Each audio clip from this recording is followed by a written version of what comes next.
So I just want to thank everyone for coming out here today. I'm going to go this way because it'll start screeching. And as Ted said, I'm very honored to be the poster child of the spokesperson for hepatitis B. And like Larry, when I first got my first job at 22, they asked all the employees to go down and donate blood. So I went down, gave blood, and they said the same thing to me. They called me back and they said, you know, your blood is no good. You have hepatitis B. I had no idea what that was. I went home, I asked my mother what that was, and she said, oh, don't worry about it. You're just a carrier. You're fine. So my grandmother had it, gave it to my mother, gave it to me and my brother. So she said I was fine. So back about almost 3 years ago, April 2007, I was standing at a press conference with Dr. Samso. He is the director of the Asian Liver Center at Stanford University. And I told the same story saying, you know, my mom said I was fine, but it's important that we all get tested.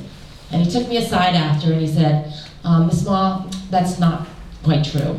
You have chronic hepatitis B. And 1 out of 4 people like you are going to develop serious liver cancer or liver damage in their lifetime. And so you need to go and get tested and go see whether you need to get treated for hepatitis B. So needless to say, I went back to my doctor. I said, how come you haven't done anything? You haven't treated me. What's going on? So she said, fine. And so she gave me a liver x-ray, and she also vaccinated me for hepatitis A as well. And so that kind of started my self-awareness that we need to take control of our own health. And even though we leave a lot to our doctors to diagnose and to test and to treat, sometimes they aren't doing it.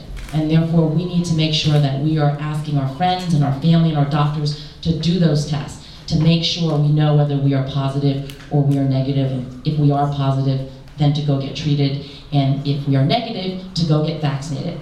Because this is one disease that can be eradicated worldwide, just like smallpox. But it's going to take all of us here in San Francisco, in California, the nation, the world. And I just got back from China 3 weeks ago, and I met with the Department of the Ministry of Health, and they are also getting the message.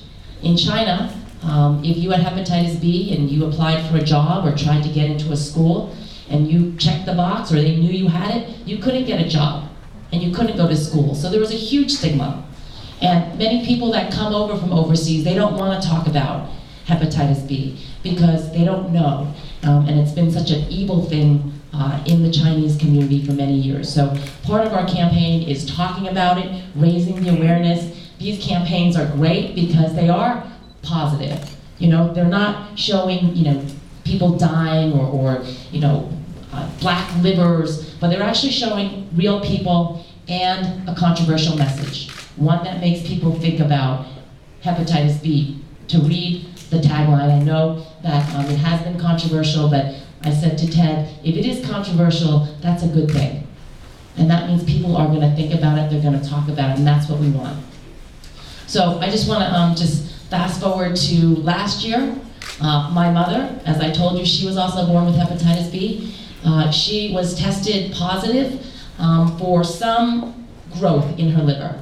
Early on in February, she had an irregular liver scan.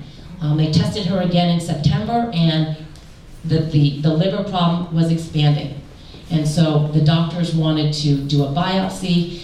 They wanted to see what was wrong. And again, I had to kind of insert myself into the process because of my knowledge with hepatitis B and all the fine doctors here. I knew which medical facilities had hepatitis B specialists, which ones should be operating on my mother. And long story short, she did get operated on. They took out part of her left liver. She's doing fine today. They still are testing some of her cells, but that's the message. We need to catch it early. Because had she not been screened, maybe a year, 2 years, she would have needed a new liver. And at her age, she probably wouldn't have gotten it. So this campaign works. I want to thank all of you for coming out today, for supporting this effort. We need more people to step up. Thank you, Larry, for being a spokesperson. I can't be everywhere talking about it. We have Alan Wang, ABC News. He does a great job talking about it in the news and raising the awareness and coming out and encouraging people to get screened, but we need more of you. 1 out of 10 of us has it. And so if you have it, please help us in this effort because we can eradicate it faster. So thank you.